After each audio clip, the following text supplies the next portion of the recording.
Olá você, chega mais! Eu sou a jornalista Marta Gonzalez e em cada episódio eu entrevisto um brasileiro que nos fala das dores e delícias de morar fora. Aqui você viaja sem sair de casa e aprende sobre novas culturas com informações que não estão no mapa. Aproveito para lhe convidar para me seguir lá no Instagram, @brasileiroslongedecasa. Bora passear?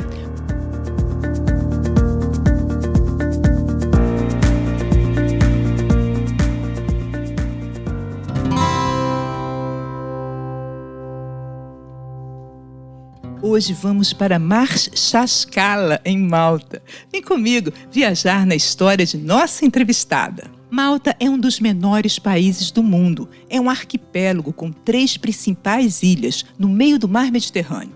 Fica entre a Itália e o norte da África. É um país com milênios de história. Malta também é o paraíso para mergulhadores e tem cenários magníficos. Foi lá, por exemplo, que foram gravadas as cenas de alguns filmes famosos, como Gladiador, Game of Thrones e O Marinheiro Popeye.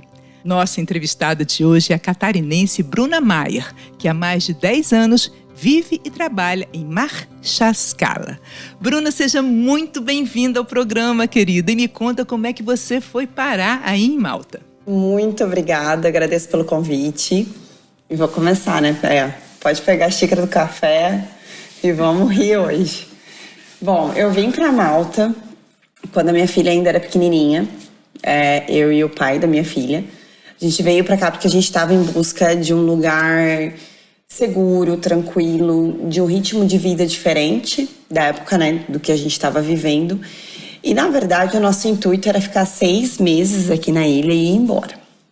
Só que ele veio antes de mim, né? E daí, assim, a minha vida na época era totalmente diferente de hoje. Eu não precisava me preocupar com nada naquela época. A empresa fez tudo pra gente. Então, eu cheguei aqui e já tinha praticamente todo o suporte, né, do trabalho dele.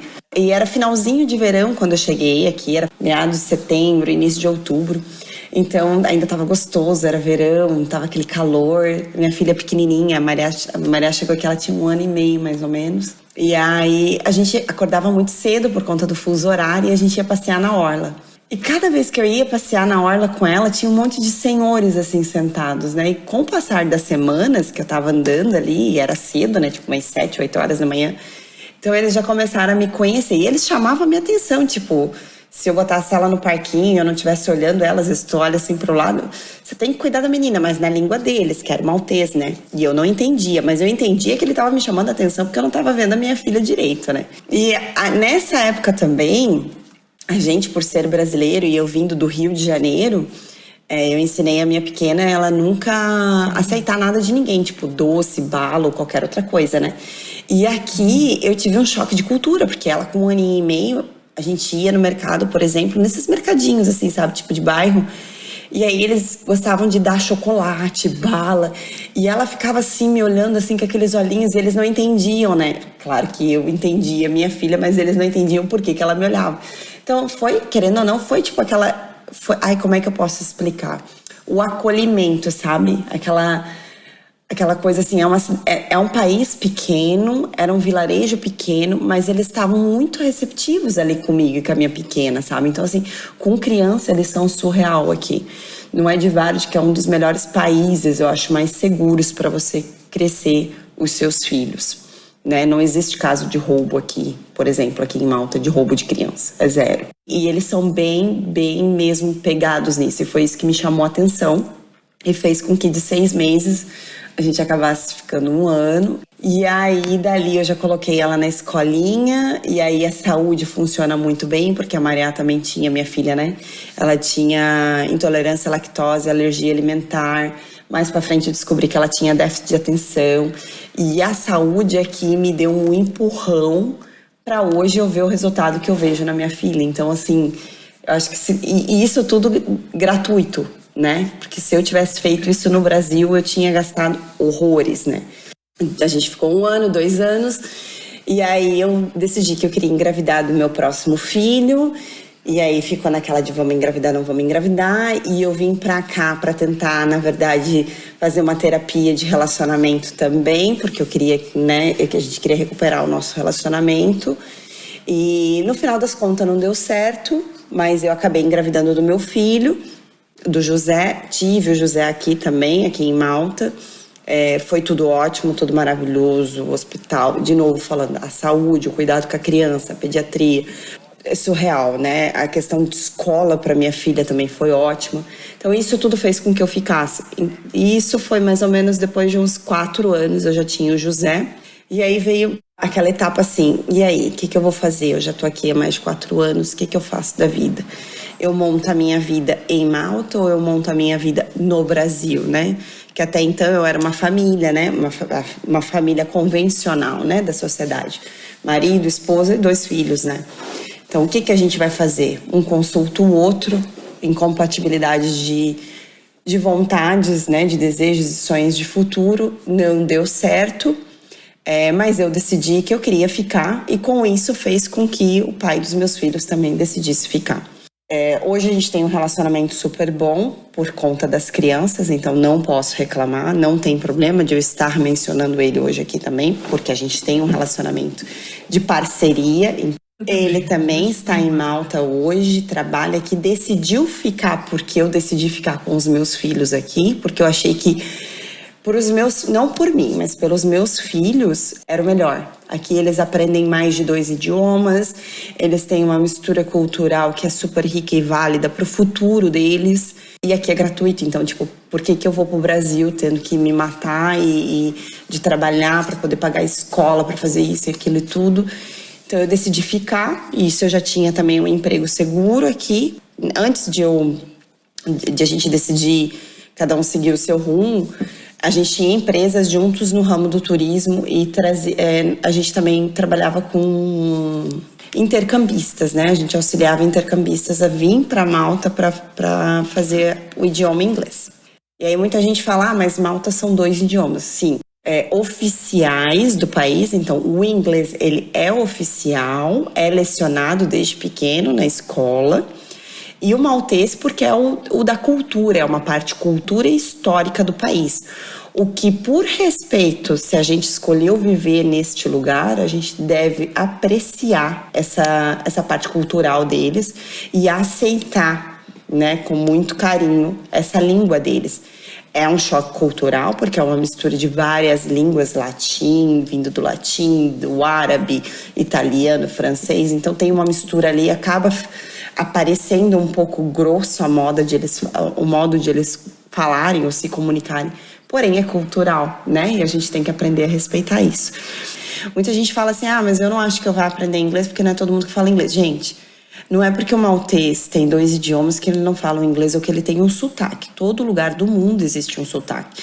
Se você tiver numa sala de aula com chinês, coreano, japonês, e aí você coloca alguém do Middle East, né? Por exemplo, ali uma Arábia Saudita, com alguém da Malásia, aí você coloca um indiano, você vai ver que todo mundo tem um sotaque, um jeito diferente, uma forma diferente, e que o seu inglês também vai ter um sotaque, uma forma diferente. E só pelo teu sotaque, no caso, eles já sabem de onde você vem. Tipo, o meu inglês, eles já sabem que eu sou latina. Eles ainda confundem se eu sou italiana, ou se eu sou espanhola, ou se eu venho da Rússia, por exemplo.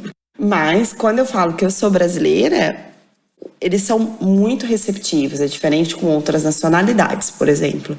Então, você ser brasileiro, parece que você ativa o modo sejam bem-vindos. Olha, que legal. A que você atribui isso? Você acha por quê?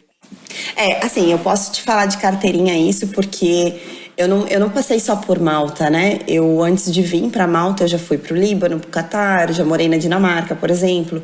Então, assim, já fiz encontrei várias pessoas de vários outros lugares do mundo. Já testou sua brasilidade, né?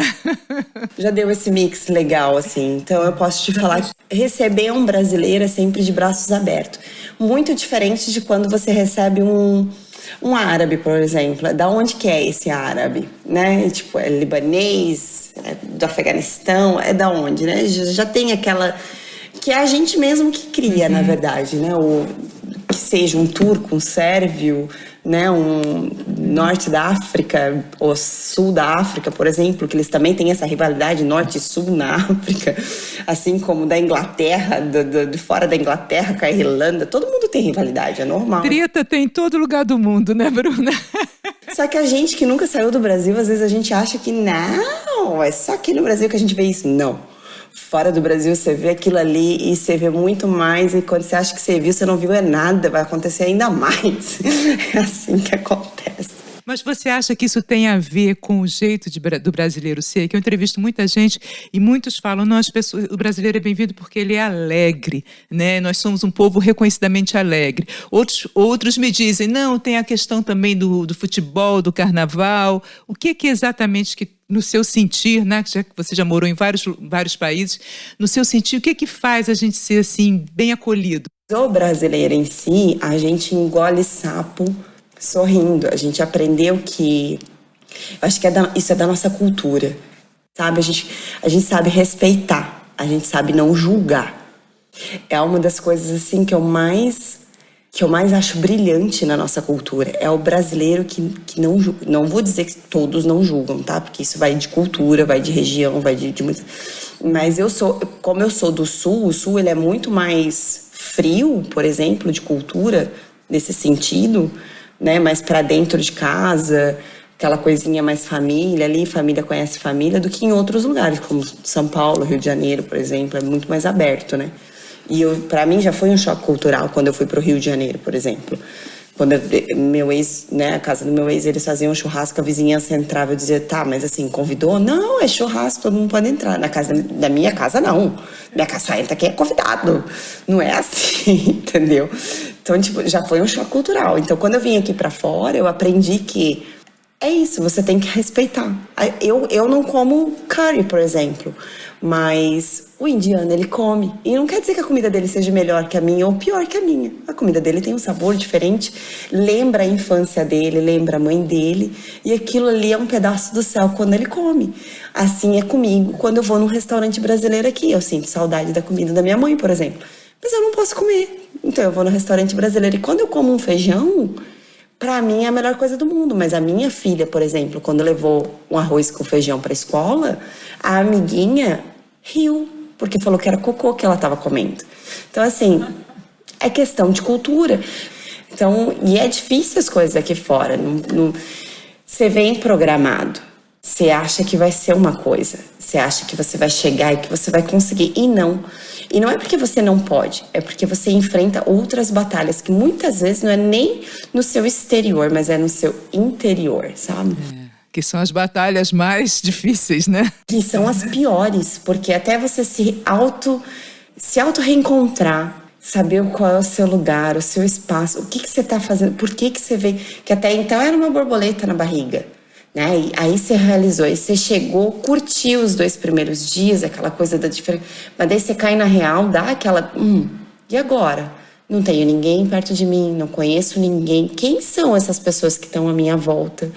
Né? Você inicia a sua vida do zero.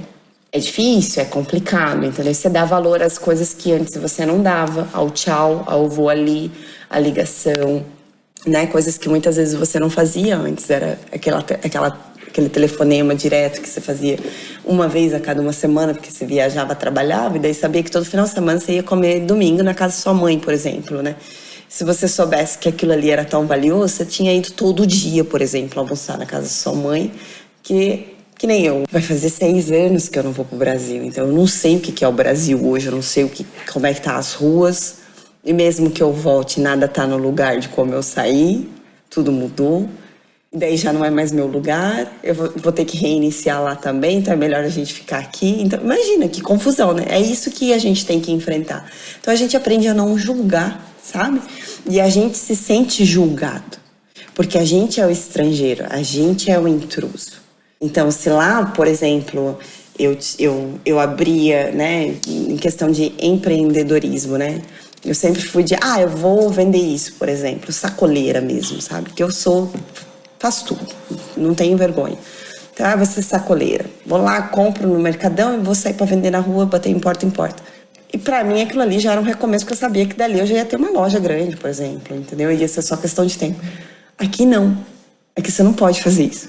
Porque aqui você pode ter problema de imigração, você pode perder seu documento, você pode ser deportado. Tem várias coisas que influenciam. Então, você tem que ir pelo caminho certo, né? Sempre tentando ir pelo caminho certo.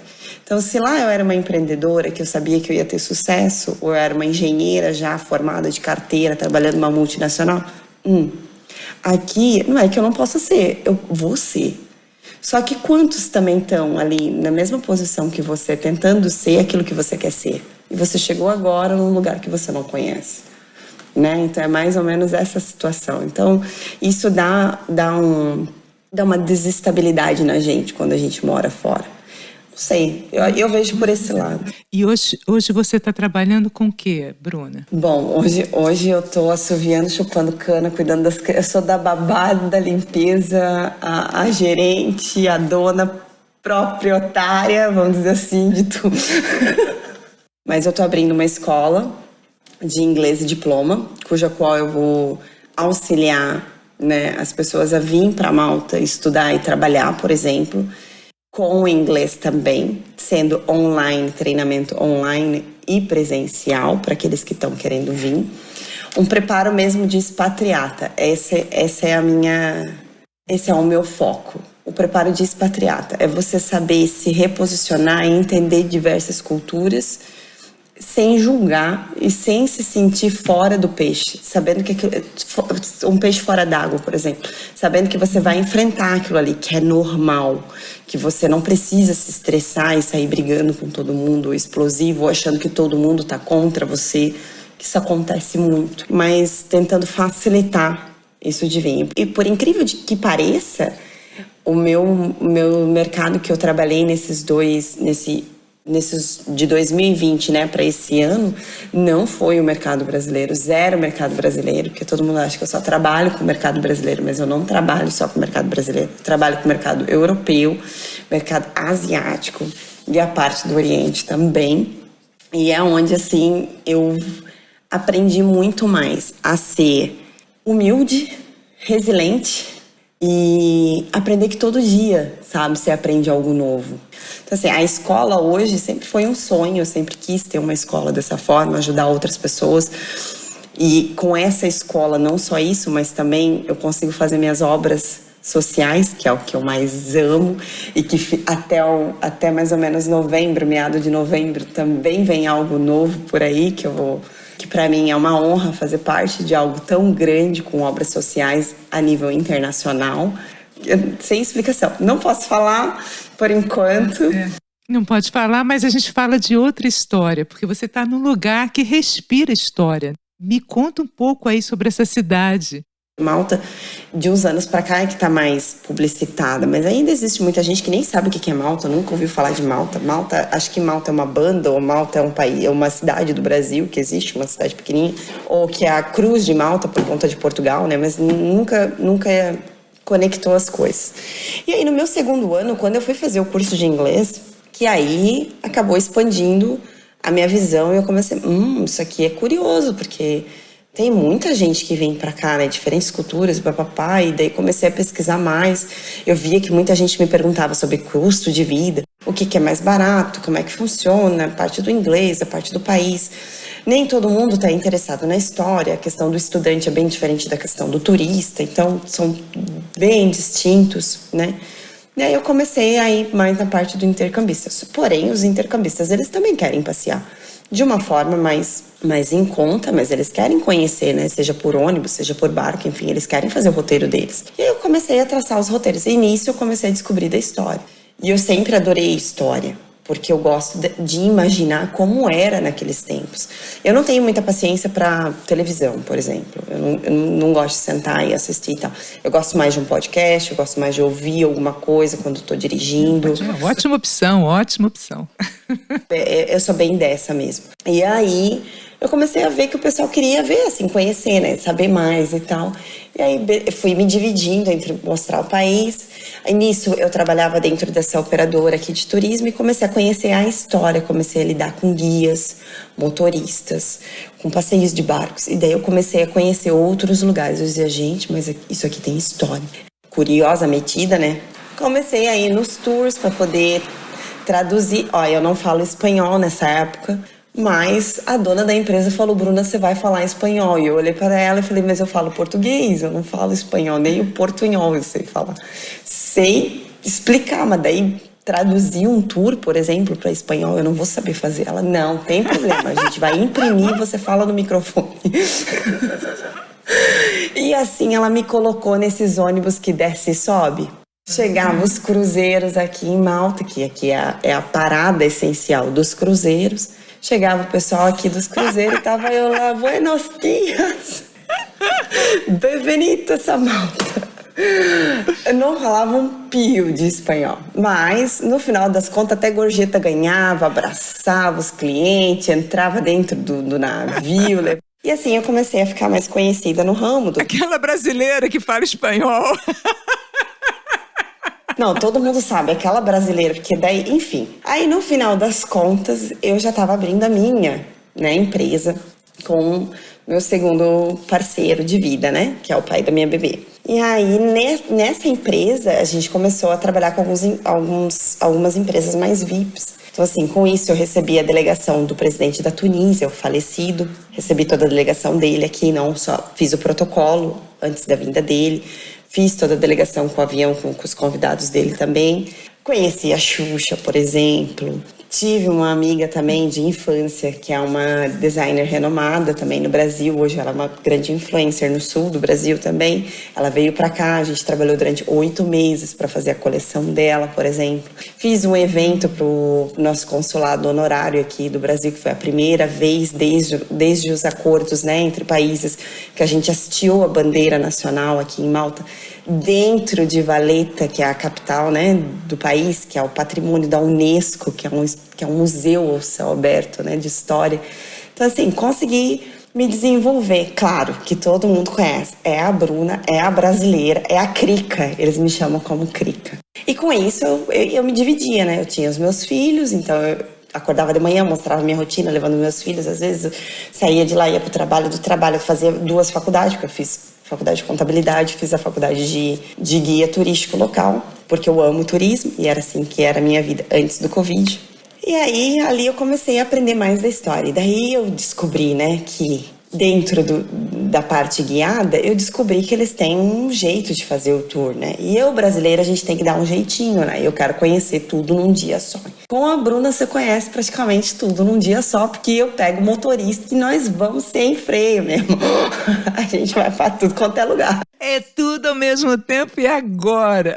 Tudo ao mesmo tempo e agora. 5 lugares em 3 horas. Eu te levo onde ninguém vai te levar, você pode ter certeza. E aí isso começou a dar o burburinho. Então muita gente me procurava para eu fazer o tour, porque eles queriam que ir em lugares específicos, porque se eles contratassem o tour ali e tal, você não vai a esses pontos. E com isso eu falei assim, tá, eu vou aprender a história, porque a história, beleza, é uma junção de tudo aquilo que eu já aprendi no Brasil, né? Mas a gente aprende aquele briefing só, né, da parte da Europa. Aqui é o berço da liberdade de expressão religiosa, né? Então, assim, eu não vou falar que é um país somente católico. Eles são católicos, apostólicos, romanos, sim, são. Foi aqui que nasceu o berço, tanto que é considerado como uma segunda Roma, porque a gente tem mais de 365 igrejas, então é uma igreja para cada dia do ano. E assim, só que se não fosse a guerra que aconteceu com os cavaleiros templários, vindo aqui para Malta naquela época, hoje todos nós seríamos apenas de uma religião, né? Porque como é que seria? Foi aqui que venceram os árabes, foi aqui que venceram o Islã, por exemplo, né? Na época que a parte europeia, até indo lá para o Oriente, tudo era só sangue. Na verdade, foi, acho que, a parte mais vermelha, né, da época histórica. Então, Malta abrigou várias diferentes línguas, várias diferentes culturas. Várias cruzadas também, né? As cruzadas tiveram que se conviver entre eles, tiveram que aprender a se respeitar entre eles. Se a gente for ver, Malta, eles têm 2 bandeiras. A bandeira principal de Malta é essa. Descreve pra gente. É uma cruz, né? Como se fosse a cruz de Malta, como dos portugueses, por exemplo. Porém, ela tem 8 pontas. Essa é a cruz. Hoje ela é a segunda bandeira oficial do país. A primeira foi o King George que deu para Malta, né? Na época da colônia britânica, quando Malta teve a sua independência. Mas essa cruz de Malta que a gente fala, que é essa bandeirinha vermelha com 8 pontas, ela representa 8 línguas, 8 províncias.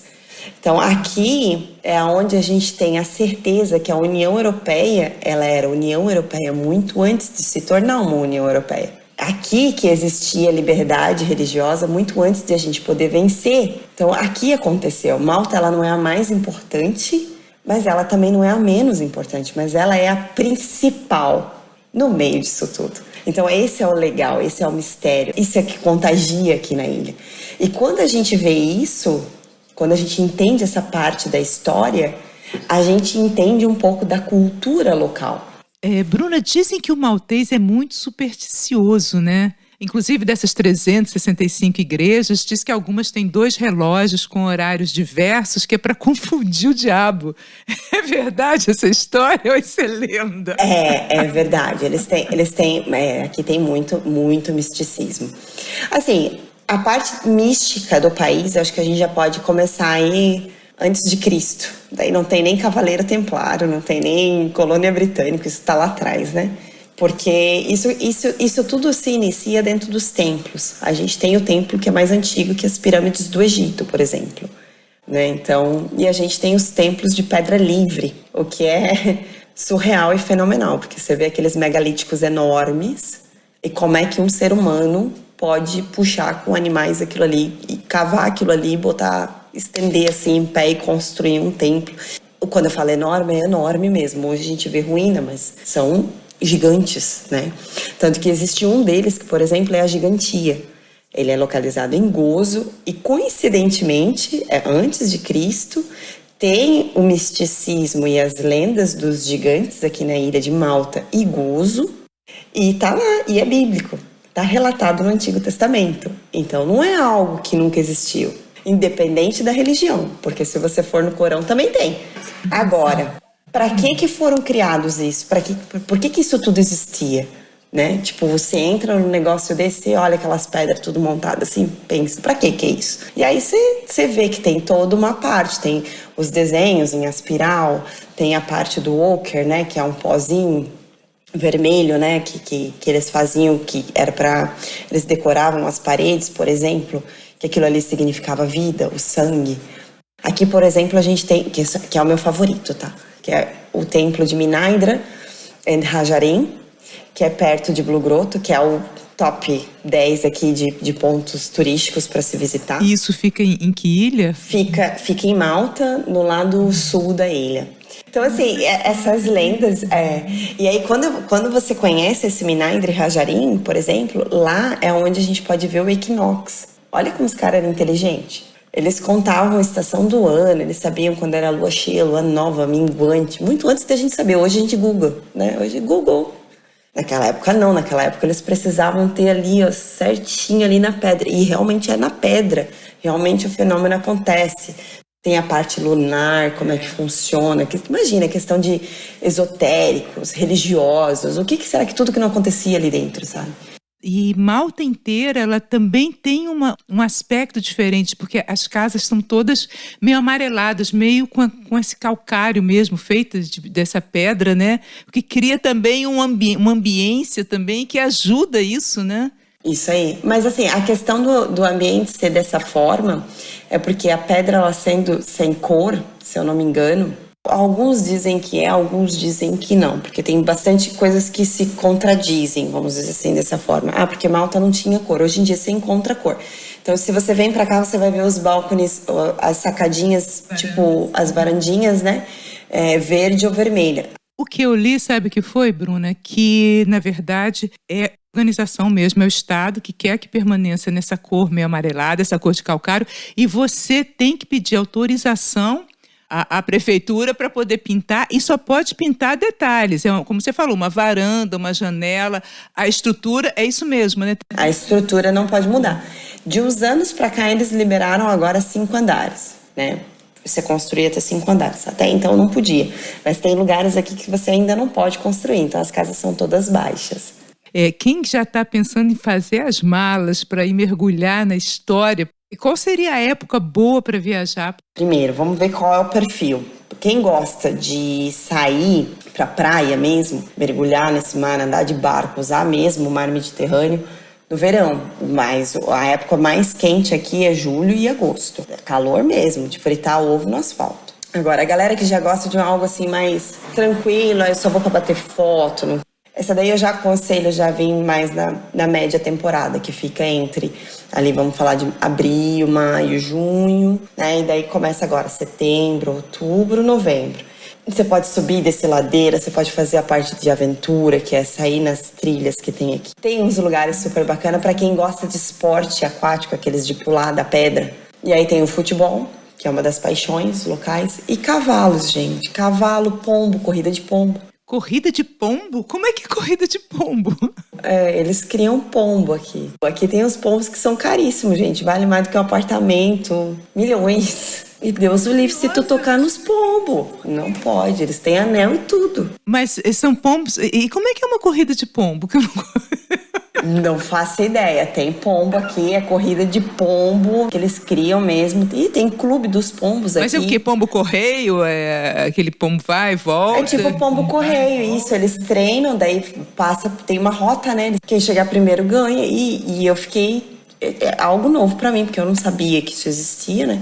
E aí eu fiquei passada quando fiquei sabendo, porque os pombos tem pombo que vale milhões, porque ele é super inteligente. E eu acredito que seja mesmo, porque na antiguidade, se a gente for falar da história, era eles que levavam pra cima e pra baixo as coisas, né?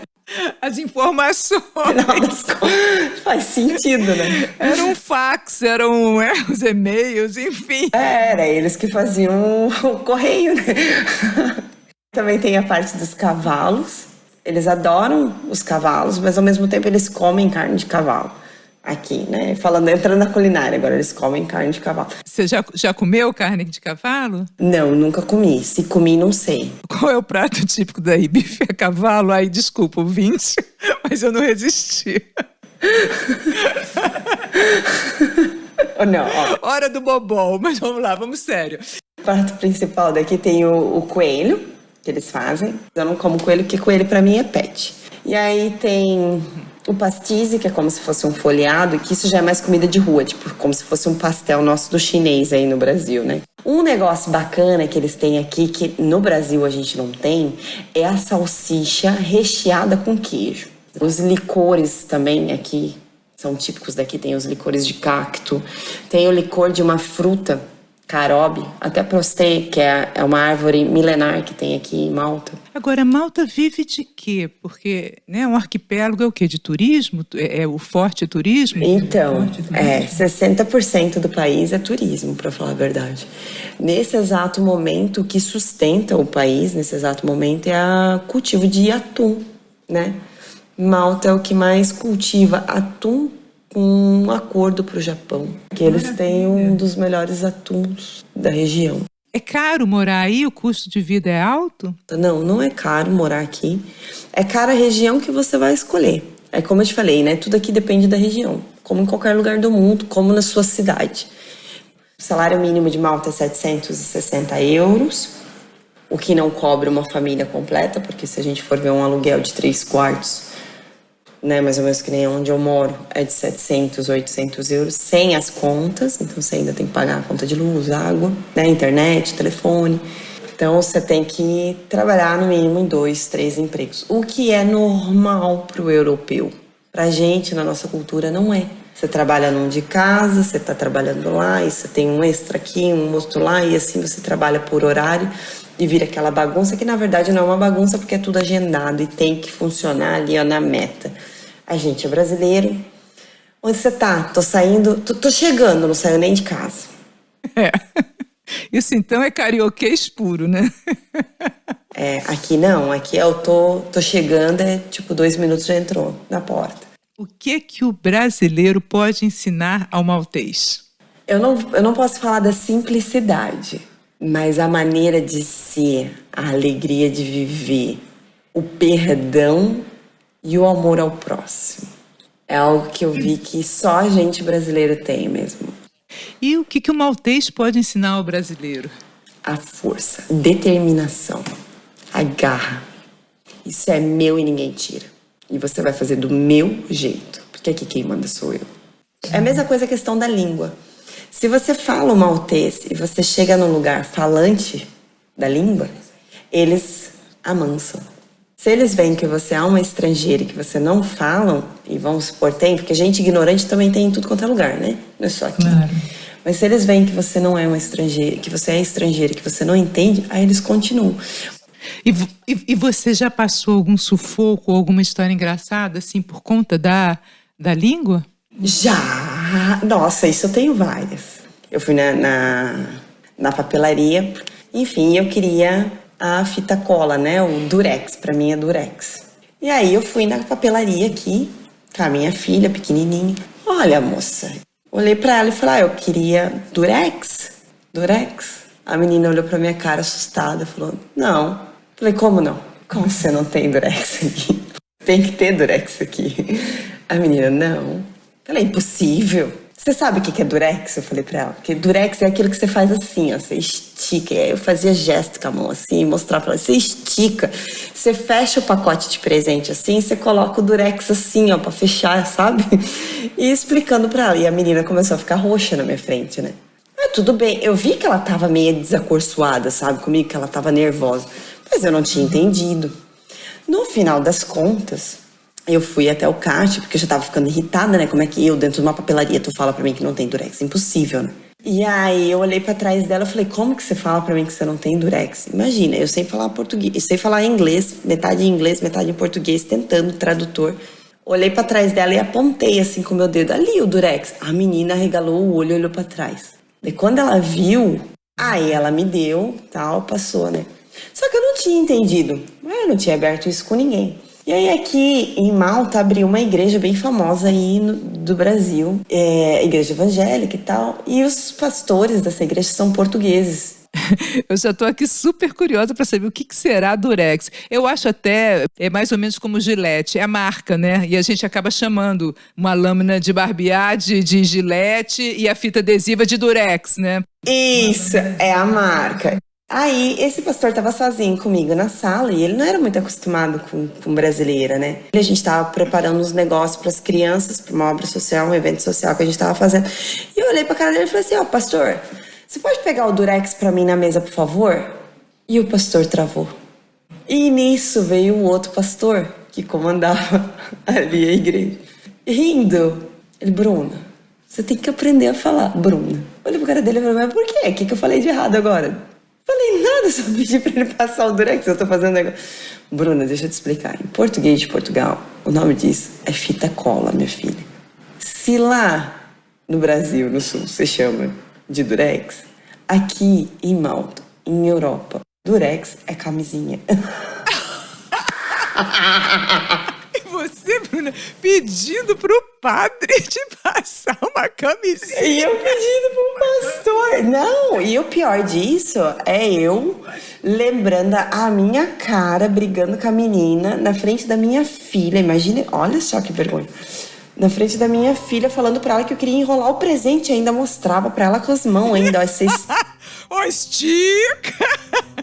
Estica assim, e sem pacote. E aí você fecha. E até hoje elas lembram de mim da parte do Durex. Só pra tu ter noção da história. Esses são os mitos que a gente passa. E eu fico imaginando você esticando, mostrando Durex. Estica! Não, eu esticava porque eu tava indignada com ela. Eu disse assim, é isso, ó, Durex, ó, bem enroladinho assim. Né? Mas eu só consegui ver que ela tava desconfortável quando aconteceu com o pastor. Coitado do pastor, né? O pastor deve ter... Pastor, por favor, me passa o Durex que eu tô querendo usar aqui nessa... Imagina, na igreja, né? Essa doida brasileira vem aqui e me pede um Durex, tipo... Ficou todo sem graça. Bruna, a gente está chegando ao fim. Para encerrar, você gostaria de deixar um recado, uma mensagem para os brasileiros que vivem aqui, ou convidar as pessoas a te seguirem nas suas redes sociais, ou encomendar um Durex, enfim. Fica à vontade, recadinho. Eu adoro compartilhar essas partes, porque todo mundo passa uma furada dessa, sabe? Convido vocês a ir lá me seguir, Bruna Maier. O meu canal é Uma Brasileira em Malta. Na verdade, eu criei um slogan, Uma Brasileira em Malta, que fala um pouco de mim, dos meus filhos, de tudo que eu faço. Ali eu ali eu indico, né?